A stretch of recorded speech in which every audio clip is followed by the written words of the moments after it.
षटकातील शेवटचा बॉल यावेळेला मात्र आखूड टप्प्याचा बॉल होता, गॅप शोधलाय ऑफ साइडला, चेंडू जातोय सीमा रेषा पार, येतोय SPL चौकार।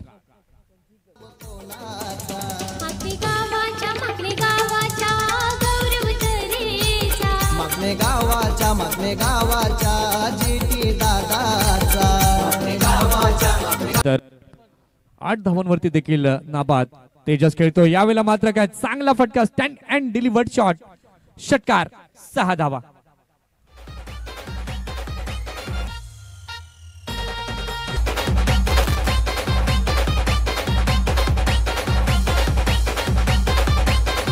थँक्यू, काय अप्रतिम फटका, सुंदर टायमिंग या ठिकाणी साध्य केलं, अगदी गोलंदाजी करताना निश्चितपणे दिसले। इथे जर आपण पाहू शकला चेंडू डाऊन,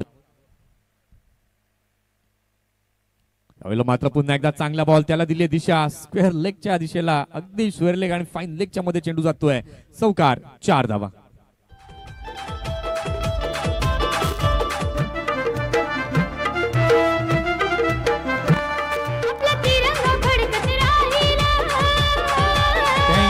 थँक्यू। या चौकाराच्या मदतीने धाव संख्या आपण पाहू शकला तर धाव संख्या धाव फलकावरती झालेली आहे 47, 47 धावा।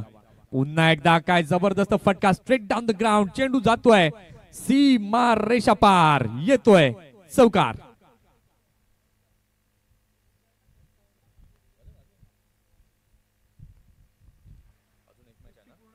चला थोडीशी घाई करा, अजूनही एक मॅच आजच्या दिवसातील होणं बाकी आहे। जेंटल अँड हंबल रिक्वेस्ट, क्षेत्ररक्षण करणाऱ्या संघाला 5:30 वाजत हेमंत, षटक क्रमांक 5 हेमंत घेऊन येतोय। ते मात्र पहिलाच बॉल चांगल्या पद्धतीने तेजसने खेळले, गॅप मध्ये चेंडू जातोय, अप्रतिम फटका, यावेळेस आपण पाहिलं तर फ्लॅट 6, षटकार, 6 धावा।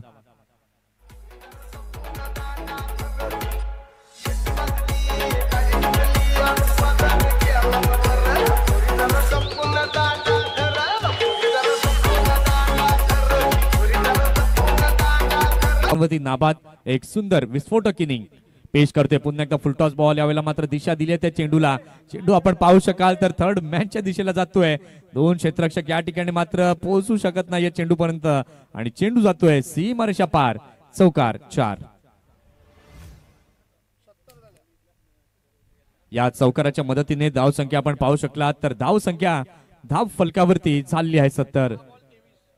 सामन्याचं समीकरण जर आपण आता पाहतोय तर उर्वरित चेंडूंचा खेळ बाकी आहे 10 चेंडू आणि जिंकण्याकरिता 23 धावांची आवश्यकता आहे। ते मात्र सर्व सूत्र आपण